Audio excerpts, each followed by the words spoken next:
Hello everyone. कैसे हैं आप सभी लोग? बोलिए, कैसा मजा आ रहा है आप सभी को? ट्रिग्नोमेट्री में नहीं आ रहा है? बताओ, आप सभी को मजा आ रहा है नहीं आ रहा चैप्टर में? बच्चे कहते हैं सर ट्रिग्नोमेट्री समझ में नहीं आती। बताओ समझ में आ रही है नहीं आ रही ट्रिग्नोमेट्री? बोलो जल्दी। आप लोगों ने एक्सरसाइज लगाई होंगी तो बताओ मजा आ रहा है नहीं आ रहा है आप सभी को? ठीक है ना? तो ठीक, तो बताओ सभी लोग कैसे हो आप सभी लोग? आई होप सो आप सभी स्वस्थ होंगे, मस्त होंगे। ठीक, और पढ़ाई भी अच्छी तरह से कर रहे होंगे। ठीक है ना?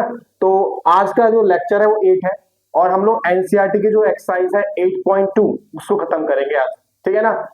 और मैं आपसे उम्मीद करूंगा कि आपने मेरी बात मान के क्वेश्चंस की प्रैक्टिस करी होगी। और जैसा कि मैंने आपसे प्रॉमिस किया था, मैंने आपसे कहा था कि जो पहली एक्सरसाइज थी यहाँ पर, मतलब 3 टॉपिक है क्लास 10 में ट्रिग्नोमेट्री के, और जो पहला टॉपिक था वो टी रेशियो बेस था। और मैंने आपसे प्रॉमिस किया था, मैंने आपसे कहा भी था कि आपको मेरी 2 बातें माननी है। और पहली बात थी अननोन साइड निकालनी है, और दूसरी बात यहाँ पर थी कि जो रेशियो क्वेश्चन निकलवा रहा है उन रेशियोज को फाइंड करना है। ठीक, आपने मेरी 2 बात मानी होगी, या आपने मेरी पहली क्लास देखी होंगी, तो आपको समझ में आ गया होगा कि टी रेशियो क्वेश्चन जब भी मिलते हैं तो उनसे हम लोग कैसे डील करते हैं। ठीक है ना? उनसे हम लोग कैसे डील करते हैं। उसके बाद हम लोग पढ़ रहे हैं एक्सरसाइज 8.2, और वहां पर कुछ स्पेशल एंगल्स की बात कह रहा है, वो स्पेशल एंगल्स की बात कह रहा है वहां पर। तो उसके लिए आपको टेबल्स याद करनी पड़ेगी। और मैंने आपसे ये कहा था कि कम से कम 10 क्वेश्चन या 20 क्वेश्चन में, आप जितने भी 10 क्वेश्चन और 20 क्वेश्चन करें उसमें बार बार टेबल को ड्रॉ करें। जब बार बार टेबल को ड्रॉ करोगे तो आपको वहां पर वैल्यूज क्या मेमोराइज हो जाएंगी। जब वैल्यूज बहुत अच्छी तरह मेमोराइज हो जाएंगी ना आपको, तो क्वेश्चंस करना हमारे लिए बहुत आसान हो जाता है। तो मैंने कल, जब मैं कल क्वेश्चन करा रहा था आप सभी को, तो मैंने आप एक्सरसाइज 8.2 उसको आज खत्म करेंगे। तो मैंने कल ये दिखाया था आपको यहाँ पर कि यदि हमें वैल्यूज याद है तो हमारे लिए इस एक्सरसाइज में और कुछ नहीं है इसके अलावा। ठीक है ना? तो आई होप सो आप सभी लोग वीडियो को देख रहे होंगे और आपको सब चीजें समझ में आ रही होंगी। यदि आपको कोई सा भी कैसा भी डाउट है, वीडियो से रिलेटेड डाउट है, नोट से रिलेटेड डाउट है, कुछ भी चीज है, और नोट्स जो पुरानी आपकी जो एक्सरसाइज 8.1 थी उसके जो नोट्स है हमारे टेलीग्राम चैनल पर अपलोड भी हो गए। ठीक है ना? और आपको कोई सा भी डाउट है, कैसा भी डाउट है, यदि आप पूछेंगे तो आपके हर डाउट्स का जवाब दिया जाएगा यहाँ पर। और मैं आपको पहले भी बताया इस बात के बारे में, आपको दोबारा रिपीट कर रहा हूँ कि हम लोग एनसीईआरटी तो सारी करेंगे। हम लोग एनसीईआरटी की एक्सरसाइज करेंगे, उसके एग्जाम्पल्स करेंगे। इसके अलावा मैंने बताया था कल, इसके अलावा हम लोग मोस्ट एक्सपेक्टेड क्वेश्चंस करेंगे। इसके अलावा हम पीवाईक्यूज करेंगे। इसके अलावा हम कॉम्पिटेंसी बेस्ड क्वेश्चन करेंगे। इसके अलावा हम केस बेस्ड क्वेश्चन भी करेंगे। तो सारी चीजें एक ही प्लेटफॉर्म में मिलेंगी आप सभी को। ठीक, ठीक है ना? आइए यहाँ पर। और ठीक, तो आपकी एक्सरसाइज 8.2 का आपके पास दूसरा क्वेश्चन है। आपकी जो एक्सरसाइज है 8.2 उसका दूसरा क्वेश्चन है यहाँ पर। पहला क्वेश्चन हमने कल खत्म कराया था, और पहला जो क्वेश्चन था हमने कल खत्म किया। अब आपके पास दूसरा क्वेश्चन है जो मल्टीपल टाइप क्वेश्चन है, और मल्टीपल टाइप क्वेश्चन का भी फोर्थ पार्ट, जो आपकी एक्सरसाइज 8.2 है एनसीईआरटी, उसका क्वेश्चन नंबर 2 का फोर्थ पार्ट आपके सामने यहाँ पर है। ठीक है? आपको कुछ नहीं करना, आपको वैल्यूज याद है, आपको वैल्यूज को पुट करना है और आंसर को क्या करना है, सॉल्व करना है। ठीक है? क्वेश्चन को क्या करना है, हमें सॉल्व करना है। आई होप सो आप सभी को समझ में आ रहा होगा। तो शुरू करते हैं आज की क्लास। ठीक, शुरू करते हैं आज की क्लास। आई होप सो आप सभी को मजा भी आ रहा होगा। ठीक है भाई? भाई मैथमेटिक्स तो वो सब्जेक्ट है जो बहुत मजेदार है, लेकिन मजेदार तभी बनती है वो सब्जेक्ट जब आप उसको आप प्रैक्टिस करेंगे। जब तक प्रैक्टिस नहीं करेंगे तो मजेदारी नहीं होगी आपको वहां पर। ठीक, तो क्वेश्चन क्या है यहाँ पर, 2 tan 30 अपॉन 1 माइनस का tan स्क्वायर 30, ये लिखा हुआ है। आपको 4 ऑप्शन दे रखे हैं। चलो पहले सॉल्व करते हैं। जब हम पहले सॉल्व करेंगे इसको यहाँ पर बेटा, तो था 2 tan, आपको पता है tan 30 कितना होता है? बोलो किस किस को पता है tan 30 क्या होता है? मैंने ये बोला आपसे, मेरे आपसे हम्बल रिक्वेस्ट भी है इस मामले में कि आप 10 क्वेश्चन या 20 क्वेश्चन के लिए, शुरुआत के 10 क्वेश्चन और 20 क्वेश्चन के लिए बार बार टेबल को ड्रॉ करें। जब आप बार बार टेबल को ड्रॉ करोगे आपको वैल्यूज सारी बहुत अच्छी तरह से मेमोराइज हो जाएंगी। ठीक, तो बताओ tan 30 क्या होता है भाई? tan 30 क्या होता है? तो हमने कहा था tan 30 क्या होता है भाई? तो वो होता है साइन, जो tan होता है वो होता है साइन 30 अपॉन में क्या, cos 30। मैं आपको बता रहा हूँ कैसे आया लास्ट बार। तो सर जो साइन 30 होता है वो 1/2 होता है। सर जो cos 30 होता है, cos 30 √3 बाई क्या होता है, 2 होता है। ठीक, यहाँ से 2 से 2 कट गया तो कितना आंसर आ गया, 1/√3 आ गया। जो tan 30 की वैल्यू होती है वो 1/√3 है। आपको एग्जाम में लिखना नहीं है ऐसा, आपको जो वैल्यूज है वो याद होनी चाहिए, ठीक। तो tan 30 कितना होता है, तो सर tan 30 होता है 1/√3, tan 30 होता है 1/√3 और अपॉन में क्या आ गया 1 माइनस का, अपॉन में क्या आ गया 1 माइनस का, अगेन tan 30 है तो 1/√3 का क्या होल स्क्वायर। इतना समझ में आता है आप सभी को। मैंने कुछ नहीं किया, सिंपल मैंने सिर्फ वैल्यूज पुट करी है यहाँ पर।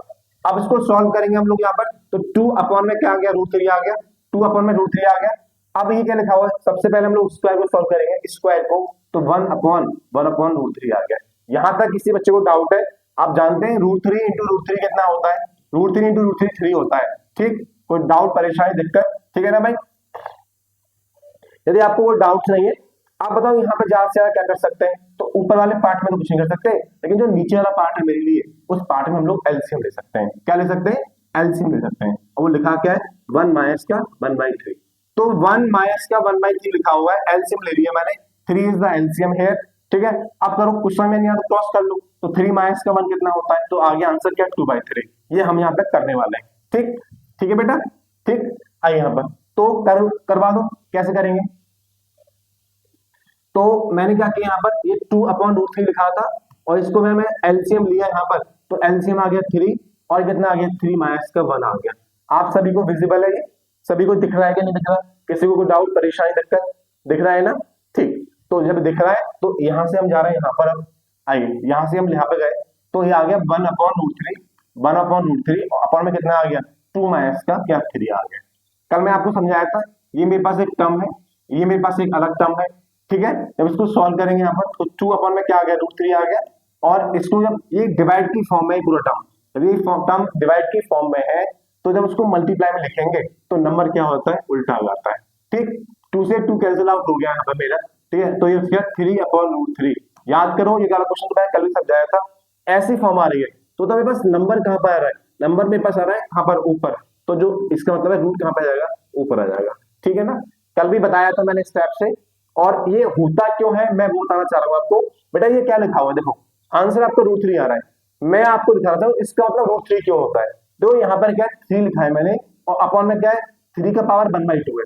क्या लिखा है मैंने, आपके लिखा मैंने यहाँ 3 लिखा है मैंने यहाँ पर, और 3 की पावर कितनी है 1/2 है, ठीक। अब आप याद करो 9th क्लास, आप याद करो 8th क्लास, आप याद करो 7th क्लास, जब आपने पढ़ा था इससे सर बेस सेम होता है और डिवाइड क्या साइन होता है, पावर क्या होती है माइनस हो जाती है, एक्सपोनेंट ऑफ पावर। हमने पढ़ा था क्या एक्सपोनेंट ऑफ पावर, और हमने ये पढ़ा था कि जब बेस सेम होता है और डिवाइड का साइन होता है, बेस सेम होता है डिवाइड का साइन होता है, तो वहां पे क्या होता है, वहां पर पावर क्या होती है माइनस हो जाती है, हमने ये पढ़ा था।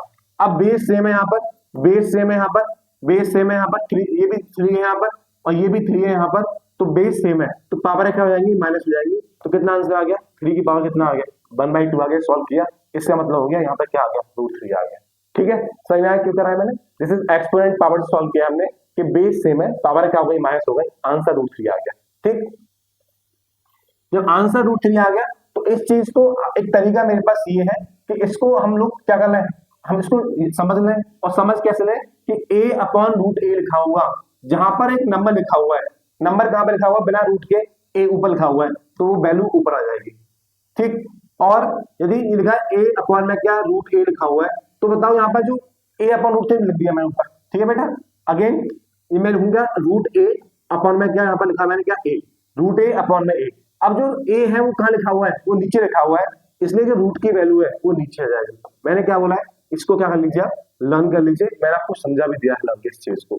मैंने क्या बोला है कि यदि a/√a लिखा हुआ है, जो a है उसकी पावर 1 ऊपर है तो रूट कहाँ पे ऊपर आ गया।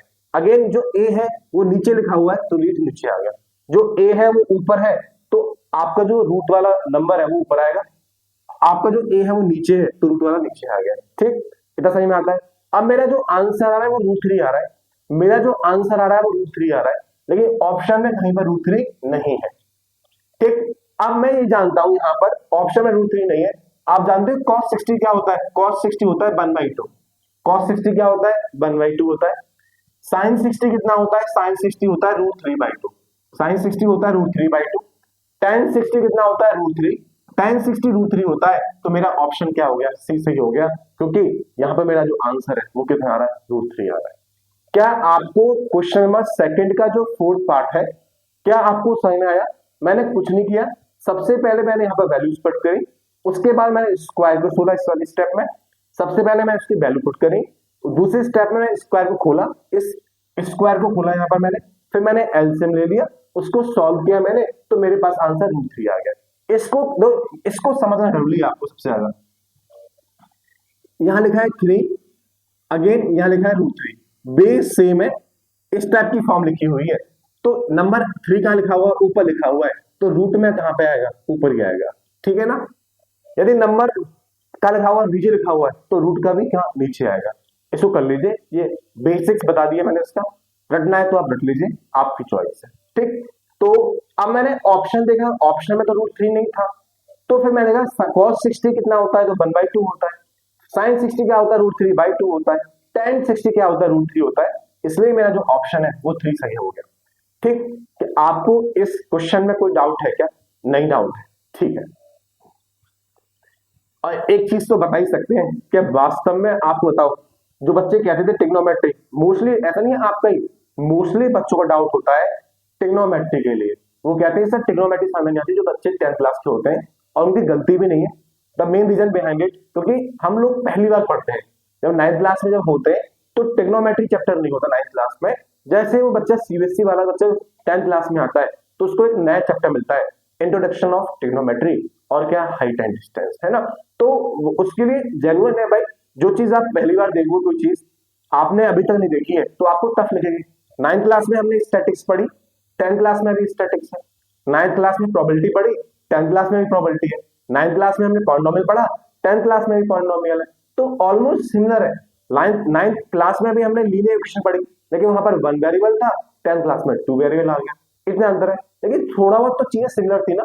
आप लोग की जो ट्रिग्नोमेट्री है वो हमने पहली बार देखी, स्पेशली सीबीएसई बोर्ड वाले जो बच्चे हैं, ठीक है, इसलिए उनको फोबिया से लगता है। और यदि मैंने ये देखा है, यदि आप वो चीजों को ट्रिक से, सही प्लान से, सही स्टडी से करेंगे, तो चीजें आपके लिए यार बहुत आसान है, ठीक, डाउट तो नहीं है। तो मैंने हर किसी के लिए, जैसे मैं कहा ना आपको कि 3 टॉपिक है, 3 के लिए अलग अलग चीज बताऊंगा। पहले टॉपिक की बताई मैंने आपको, और जो ट्रिग्नोमेट्रिक आइडेंटिटी है उससे क्वेश्चन मैं आपको कराऊंगा, फिर आप बताना कि बहुत टफ लग रहा है, आप डाउट आ रहा है आपको, ठीक है ना। आइए, आपका जो एक्सरसाइज 8.2 है, उसका थर्ड क्वेश्चन आपके पास यहाँ पर है। और बेटा एनसीईआरटी कराना हमारी मजबूरी है, कि बहुत सारे बच्चे ऐसे उनके पास वो एनसीईआरटी कहां से करें, यदि उनके पास ट्यूशंस नहीं है तो इसलिए हम लोग एनसीईआरटी भी, हम लोग मोस्ट एक्सपेक्टेड क्वेश्चंस भी, हम लोग पीवाईक्यूज भी, हम लोग कॉम्पिटेंसी भी, हम लोग केस बेस भी, मैं सारा कराऊंगा आपको, ठीक। आइए, क्वेश्चन क्या है, मोस्ट इंपोर्टेंट क्वेश्चन है इस चैप्टर से। यदि सबसे आने की सबसे कोई चांस होते हैं क्वेश्चन करने के, तो इस टाइप का क्वेश्चन आता है इस चैप्टर से। यदि सबसे ज्यादा किसी इस चैप्टर से नहीं, इस एक्सरसाइज से, एक्सरसाइज 8.2 से, एक्सरसाइज 8.2 से यदि सबसे ज्यादा क्वेश्चन आने की सबसे ज्यादा चांसेस यदि किसी के हैं, तो आपकी इसी चैप्टर के हैं, इसी क्वेश्चन के हैं। एक्सरसाइज 8.2 में सबसे ज्यादा आने की सबसे ज्यादा चांसेस है, तो वो इसी क्वेश्चन के हैं। इसलिए जो आपका जो क्वेश्चन है वो मोस्ट इंपोर्टेंट है, बहुत गौर से देखिए, एक बार बहुत गौर से देखना, ठीक। सबसे पहले हमें गिवन क्या है, tan a + b √3 रखा है, हमें गिवन है क्या, tan a + b की जो वैल्यू है वो कितनी है, √3 गिवन है हमें, tan a + b √3 गिवन है, और tan a - का भी 1/√3 गिवन है। आपको a और b की वैल्यू फाइंड करनी है, इतना क्वेश्चन में गिवन है। यहां पर उसने ये लिखा हुआ है कि जो b की वैल्यू है वो a से बड़ी आ रही है, ठीक है। वो इसलिए लिखा है कि यदि आपको क्वेश्चन मल्टीपल में दे दिया, आप ऑप्शन से कर रहे हैं, तो इस केस के लिए बता दिया उसने कि जो a है वो b से बड़ा। क्वेश्चन में एक संज्ञा क्या बोला है, tan a + b की जो वैल्यू है वो √3 है, और tan a - की जो वैल्यू है वो 1/√3 है, ठीक है। आइए, तो tan a + b √3 है। अब मेरा क्वेश्चन आपसे सिंपल सा क्वेश्चन ये है कि बताओ, ये यहां पर क्या है tan, यहां पर ये क्या है tan, क्या मैं यहां पर भी tan ला सकता हूं? क्या बोला है मैंने, यहां पर क्या लिखा हुआ है, tan लिखा हुआ है, तो क्या मैं यहां पर भी tan ला सकता हूं? तो आपने बोला हाँ सर आप ला सकते हैं। तो कैसे ला सकते हैं, आप जानते हो रूट थ्री टेन में कहां पे आती है? जो रूट थ्री है वो टेन में कहां पे आता है? तो आप लोग कहते हो सर क्या होता है, 1060 में आता है। कहां पे आता है? 1060 में आता है। तो जैसे आप लोग कभी कोई चीज लेने जाते हो मार्केट से, तो आप पेन लेने गए 5 रुपए का, आप ये पेन लेने गए मार्केट से 5 रुपए का, तो आपने उसको 5 रुपए दिए, उन्होंने आपको एक पेन दे दिया। तो जो ये पेन है वो उसकी जो कॉस्ट है वो कितनी है? 5 रुपीज है। तो इस समय जो ये पेन है वो उस 5 रुपए के बराबर है। ठीक, तो जब कोई चीज बराबर होती है तो उसको मैं उसके इक्वल में लिख सकता हूं, उसकी जगह पुट कर सकता हूं। ठीक है, मैंने क्या बोला है कि यहां पर रूट थ्री गिवन था, और आप जानते हैं कि रूट थ्री को हम लोग क्या लिख सकते हैं? 1060। आप तो सर 1060 क्यों लिखा? cos 30 भी तो होता है रूट थ्री। तो मैंने कहा बेटा कि हमें 1060 इसलिए लिखना है क्योंकि यहां पर क्या गिवन है? यहां गिवन है 10। इतना सही में आता है? इतना सही में आता है आप सभी को? कोई डाउट, किसी को परेशानी, किसी को? देखो यहां पर, देखो मैंने प्रूफ भी कराया आपको कि जो 10 क्या 1060 कितना होता है? रूट थ्री होता है। ठीक, ठीक है बेटा, डाउट किसी को, परेशानी किसी बच्चे को यहां पर? तो मैंने बोला कि जो यहां लिखा है रूट थ्री, क्या इस रूट थ्री को लिख सकते हैं 10 की फॉर्म में? तो आपने कहा बिल्कुल लिख सकते हैं सर। तो कितना होगा? 1060 होगा। तो क्या इस रूट थ्री से क्या लिखता हूं मैं? तो यहां लिखा मैंने 10, और 10 क्या? a plus B. ठीक है, इक्वल में, और ये हो गया क्या? 10 कितना? 1060। ठीक, जो रूट थ्री था उसके लग दिया मैंने क्या? 1060। जो ये रूट थ्री है इसकी जगह क्या लिखा मैंने? 1060 लिख सकता हूं। अब तो यहां पर भी क्या हो गया? 10 हो गया, और यहां पर भी क्या होगा? 10 हो गया। तो इससे 10 से 10 कैंसल आउट नहीं होता। वो हाईवे क्लास में पढ़ेंगे, वो बड़ी क्लास में पढ़ेंगे हम लोग, ट्रिग्नोमेट्रिक इनवर्स, वहां सीखेंगे सारी चीजें। अभी इस क्लास में यहां पर भी क्या है? 10, और यहां पर भी क्या है? 10। तो ये क्या हो गया? तो आपकी जो a प्लस बी की वैल्यू है वो 60 के बराबर आ गई। जो a प्लस की वैल्यू है वो 60 के बराबर आ गई। ठीक है, ये 10 इधर जाएगा तो आप मानो कैंसिल आउट हो गया वो। तो a प्लस बी की जो वैल्यू है वो 60 के बराबर है। बेसिकली होता क्या है यहाँ पर? वो 12th क्लास का पार्ट है, मैं उस पार्ट पर नहीं जा रहा यहाँ पर, मैं आपको सिंपल बता रहा हूँ कि जब यहाँ पर भी 10 है और यहाँ पर भी 10 है, ठीक है, दोनों जगह सेम वहां पर है, तो उस केस में जो इसकी वैल्यू है a प्लस बी, उसकी जो वैल्यूज है वो बराबर हो जाती है। ठीक है, यहाँ पर भी क्या 10 है और यहाँ पर भी 10 है, तो उसकी जो वैल्यूज है वो क्या हो जाएंगी? इक्वल हो जाएंगी। यहाँ पर भी 10 और यहाँ पर भी 10, तो उसकी जो वैल्यूज है वो क्या हो जाएंगी? इक्वल हो जाएंगी। ठीक है, ये हम बड़ी क्लास में सीखेंगे, ये हम लोग 12th क्लास में सीखेंगे। ठीक, उसके बाद हमें और क्या गिवन है? हमें और क्या गिवन है बेटा? तो हमें गिवन है 10a माइनस का बी 1/√3। हमें गिवन है 10a माइनस का बी 1/√3। मैं लिखता हूं आपके लिए, हमें गिवन है 10a माइनस का बी इक्वल टू क्या? 1/√3। अब मैं आपसे पूछूं कि यहाँ पर जो 10 है, मैं आपसे क्या पूछूं कि यहाँ पर जो 10 है और लेकिन यहाँ पे क्या है? 1/√3। क्या इस जगह हम लोग 10 लिख सकते हैं? तो बताओ 1/√3 10 में कहां पर आती है? 1/√3 10 के किस एंगल की वैल्यू है? 1/√3 10 के किस एंगल की वैल्यू है? तो आप बोलोगे सर 1030 की वैल्यू है। 1030 कितना होता है? 1/√3। इस एक्सरसाइज का मोस्ट एक्सपेक्टेड क्वेश्चन, इस एक्सरसाइज का मोस्ट इंपोर्टेंट क्वेश्चन है ये, इसलिए कोई डाउट है तो बता देना अभी। मैंने बोला कि 10a माइनस का भी 1/√3 है, ऐसा आपको यहाँ पर गिवन है, और मैं इस 1/√3 को क्या लिख सकता हूँ 10 के टर्म में? तो ये होती है वैल्यू 1030 की। किसकी वैल्यू होती है? 1030 की। तो मैंने लिखा यहाँ पर क्या? 10a माइनस का भी इक्वल टू क्या हो गया? जो 1/√3 है उसकी जगह लिख सकता हूं मैं क्या? 1030। क्या लिख सकता हूं उसकी जगह में? 1030। अब मैंने कहा था यहां पर भी 10 और यहां पर 10, जब दोनों जगह 10 है तो उसकी जो वैल्यूज है वो इक्वल हो जाती हैं। ठीक है, तो a माइनस का b इक्वल टू कितना आ गया? 30 आ गया। ये मेरे पास दूसरी इक्वेशन आ गई। हमारे पास दो इक्वेशन आ गई। इन दो इक्वेशन को हम लोग सॉल्व करेंगे बाय यूजिंग एलिमिनेशन मेथड, जो आपने पढ़ा होगा तीसरे चैप्टर लीनियर इक्वेशन में। ठीक है ना, तो करें सॉल्व, करें बेटा सॉल्व, करें बेटा सॉल्व। आइए सॉल्व करवा दो। तो मैंने क्या बोला समझ में आ गया? यहां पर भी 10 था, यहां पर भी 10 था। जब दोनों जगह 10 होता है और इक्वल टू का साइन है तो वैल्यूज क्या हो जाती है? इक्वल। तो from equation first and second, from equation, ठीक है, फर्स्ट एंड क्या? सेकंड, पहली और सेकंड इक्वेशन में ले लिया यहां पर, पहली क्वेश्चन क्या है, ए प्लस क्या है यहाँ पर, ए प्लस बी इक्वल टू कितना है 60 है, और दूसरा क्या है यहाँ पर ए माइनस का बी इक्वल टू कितना है 30 है। ए प्लस बी क्या है 60 और ए माइनस का बी क्या है 30 है। ठीक है, अब देखो आपको साइन चेंज करने की जरूरत नहीं है, क्योंकि यहाँ पर जो बी है वो प्लस का है और यहाँ पर जो बी है वो कैसा है, माइनस का है। तो ये प्लस का और ये माइनस का ये कैंसिल आउट हो गया। बताओ ए प्लस ए क्या होता है, तो आप बोलोगे सर 2a होता है। बताओ 60 प्लस 30 कितना होता है, आप बोलोगे सर 90 होता है। बताओ ए की वैल्यू क्या आ गई, तो ए की जो वैल्यू है वो 90 अपॉन में 2 आ गई, जो ए की वैल्यू है वो 45 डिग्री आ गई, जो ए की वैल्यू है वो कितनी आ गई 45 डिग्री आ गई।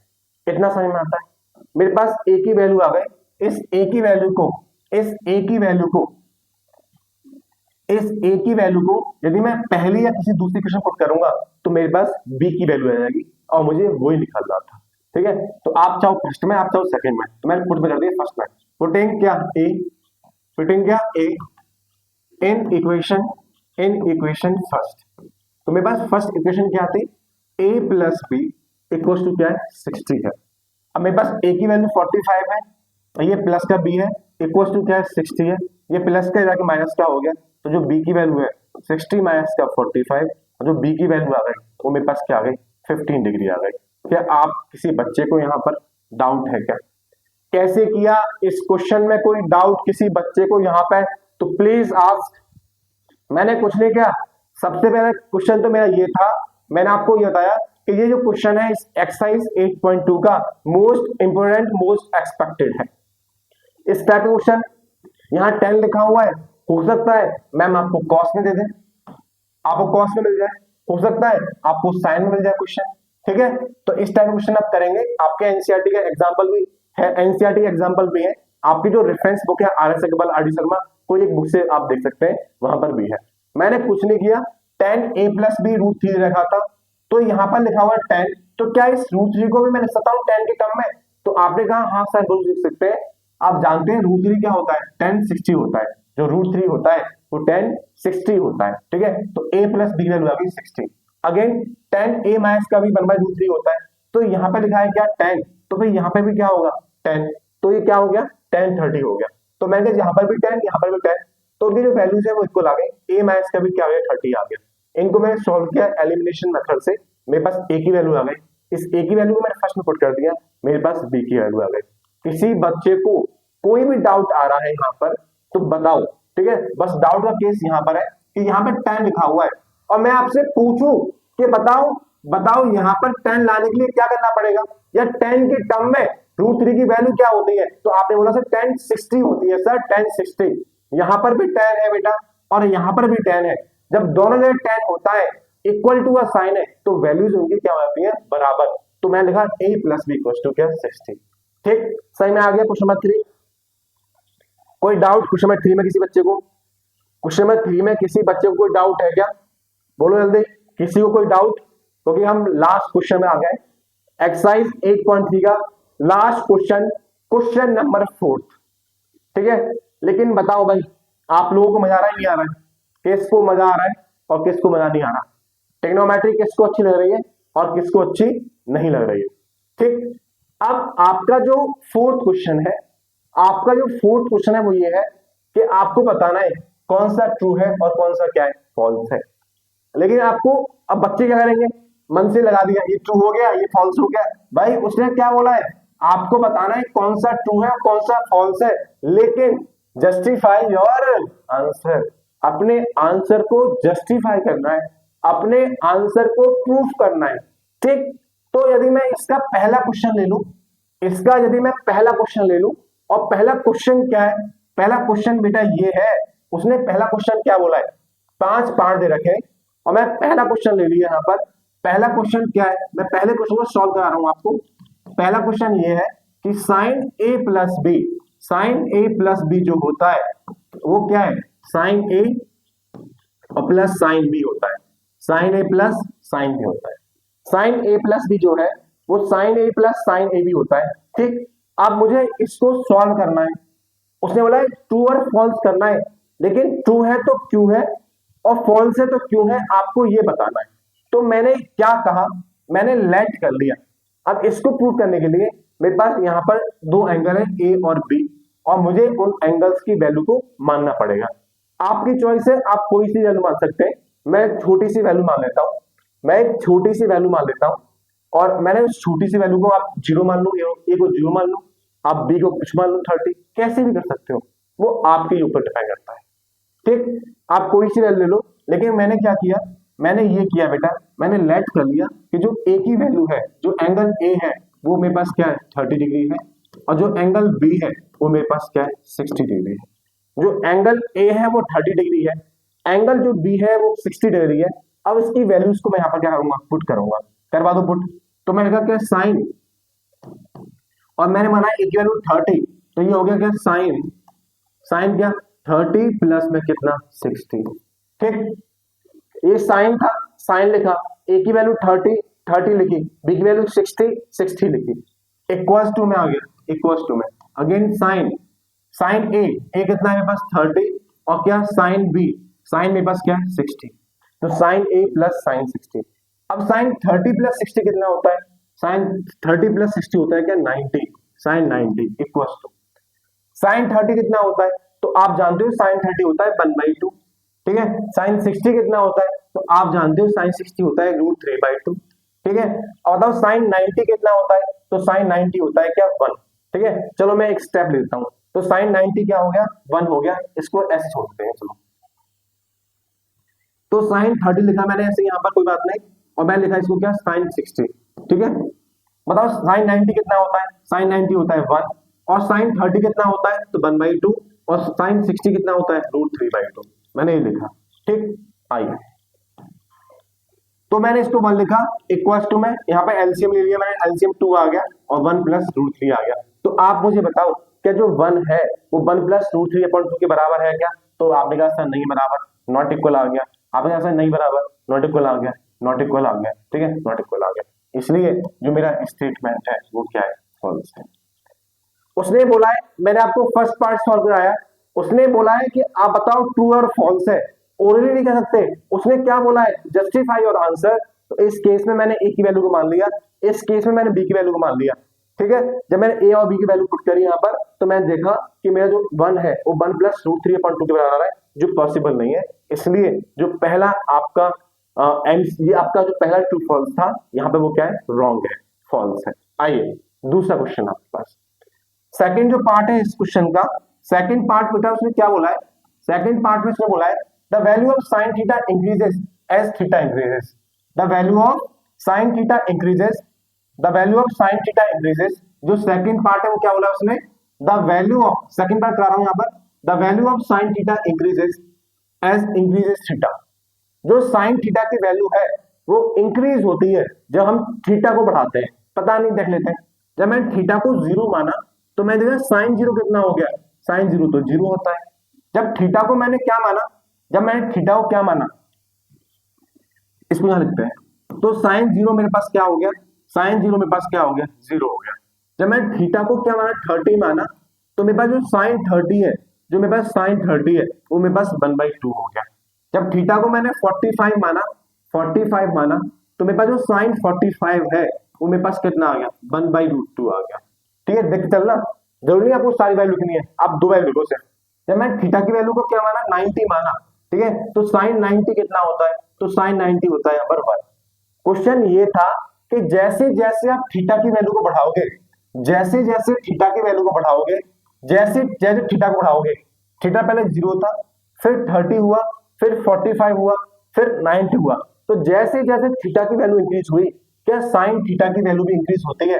तो मैंने देखा भाई हाँ, जब साइन 0 था तो 0 था, लेकिन सर साइन 90 आया तो साइन 90 क्या होता है 1 होता है, इसकी वैल्यू भी क्या हो रही है, इंक्रीज हो रही है। तो as theta increases the value of sine theta also increases. ठीक है, तो जैसे जैसे थीटा बढ़ता जा रहा है, एज थीटा इंक्रीजेस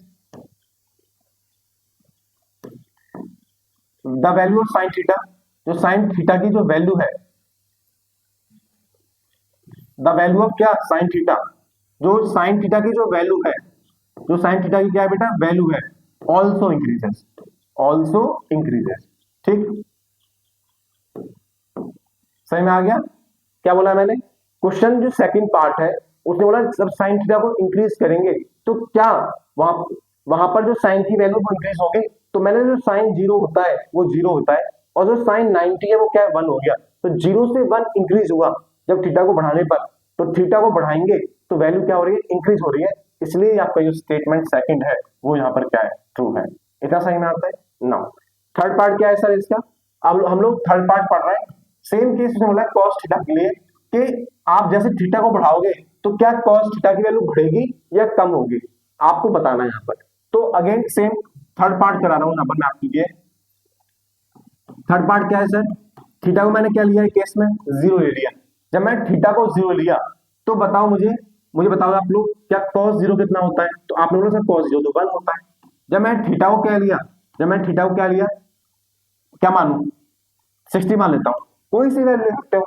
जब थीटा को 60 में माना मैंने, तो cos 60 कितना होता है, तो cos 60 होता है 1/2। ठीक है, अब मैंने थीटा को क्या माना, जब थीटा को मैंने 90 माना, तो cos मेरा जो 90 है वो कितना हो गया 0, क्या हो गया 0।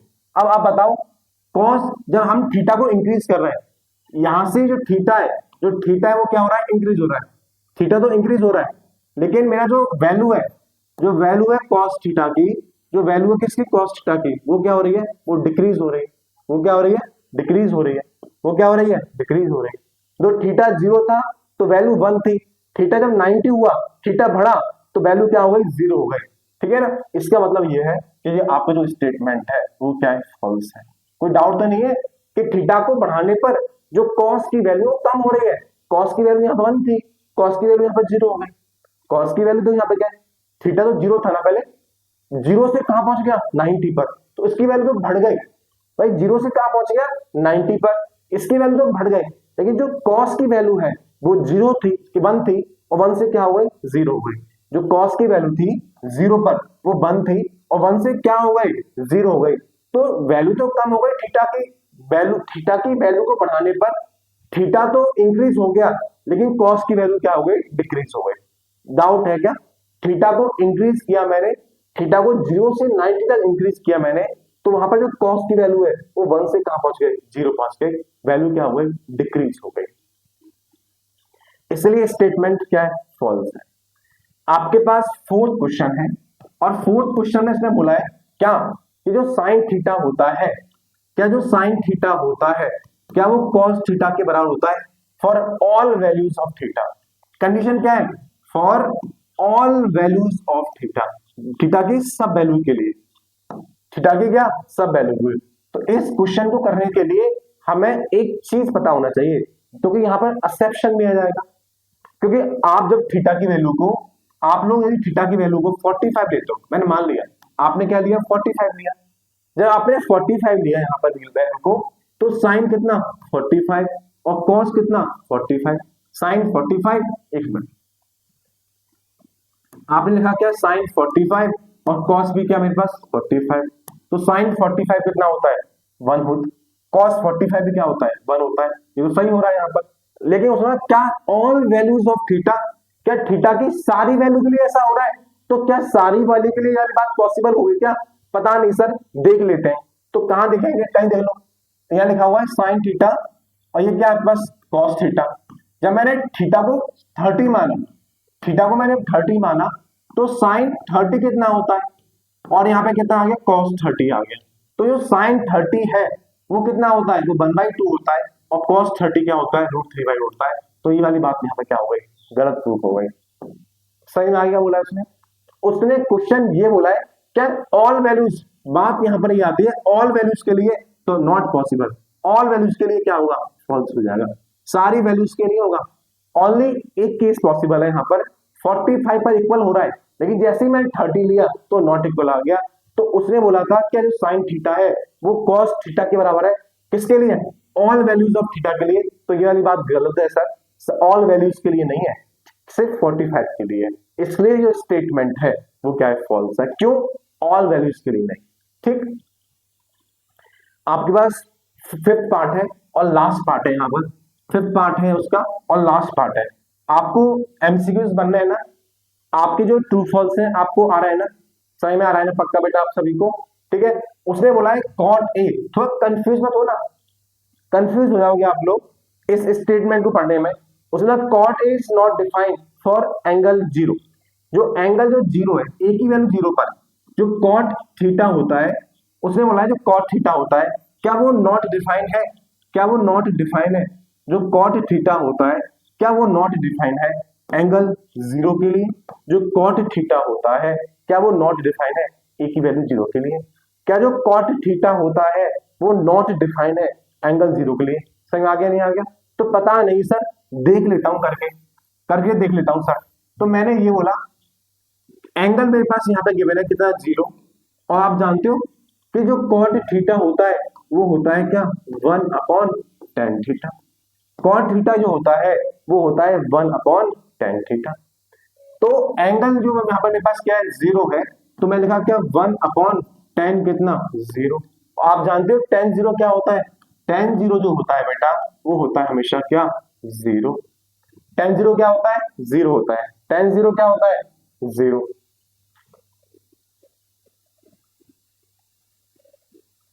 tan जीरो क्या होगा, जीरो होगा। मैंने बताया था आपको, ठीक?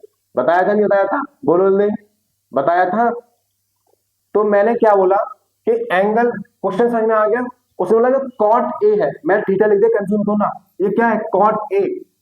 यहाँ पर जो एंगल है, यहाँ पर वो एंगल है क्या, ए। तो जो कॉट ए होता है वो होता है क्या, 1/tan ए।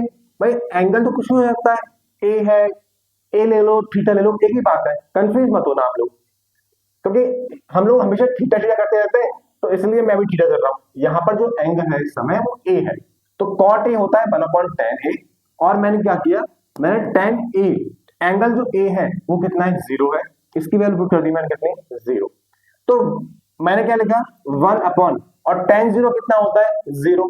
तो 1 क्या हो गया, जीरो। आप जानते हैं 1/0 क्या होता है, 1/0 होता है क्या, नॉट डिफाइंड।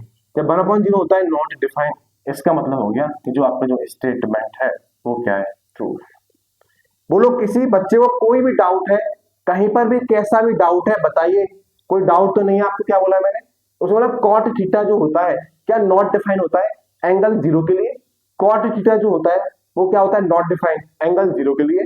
तो कॉट ए क्या है, जीरो। तो कॉट ए होता है बेटा 1/tan ए। जो कॉट ए होता है वो होता है 1/tan ए। 1 क्या, tan ए की वैल्यू कितनी है, जीरो। तो 1/tan जीरो। और tan जीरो क्या होता है, जीरो। तो 1/0 क्या होता है, नॉट डिफाइंड। यही था आपका इस एक्सरसाइज का आखिरी क्वेश्चन। तो आज की क्लास यहीं तक पढ़ेंगे। आई होप सो आप सभी को मजा आ रहा होगा। जो बच्चे कहते थे कि ट्रिग्नोमेट्री सर बहुत टफ लगती है, ट्रिग्नोमेट्री सर समझ में नहीं आ रही, अब वो मुझे बताएं क्या आपको ट्रिग्नोमेट्री समझ में आ रही है? क्या आपको ट्रिग्नोमेट्री में कोई डाउट है? क्या किसी बच्चे को कोई परेशानी है? तो बोलो सर मुझे यहाँ पर डाउट है। मैंने आपसे कहा कि आपके कोई सी भी डाउट है, इस चैप्टर से नहीं दूसरे चैप्टर से भी। एक बच्चा था जिसका नाम है राहुल, से कमेंट आया था पुरानी वीडियो में, उन्होंने ये कहा था कि सर क्वाड्रेटिक इक्वेशन के वर्ड प्रॉब्लम करा दीजिए। तो मैं बेटा बिल्कुल बिल्कुल इस चैप्टर के बाद देखेंगे, ठीक है, कराएंगे इसको, टेंशन मत लीजिए, सारा सिलेबस कराया जाएगा आपको। ठीक ठीक है, तो चिंता मत करिए, सारा कराया जाएगा आप सभी को, बस ढंग से पढ़िए। और किसी को भी कोई डाउट है वो अपने डाउट पूछ सकता है। और इस एक्सरसाइज, जो एक्सरसाइज आपकी 8.3 मैंने आपको एक्सरसाइज कराई है क्या, 8.2, जो एक्सरसाइज आपकी 8.2 है, इसके जो नोट्स है, इसके जो क्लास नोट्स है, वो क्लास नोट भी हम अपने टेलीग्राम चैनल एप्टीट्यूड नेशन, हमारा एक टेलीग्राम चैनल है एप्टीट्यूड नेशन के नाम से, जो हमारे चैनल का नाम है, वहां पर मैं इसको अभी अपलोड भी करा दूंगा। ठीक है, तो आप लोग टेंशन मत लीजिए। ठीक है बेटा, कोई भी डाउट हो आप पूछ सकते हैं। तो आज क्लास यहीं खत्म करेंगे। जय हिंद, जय भारत।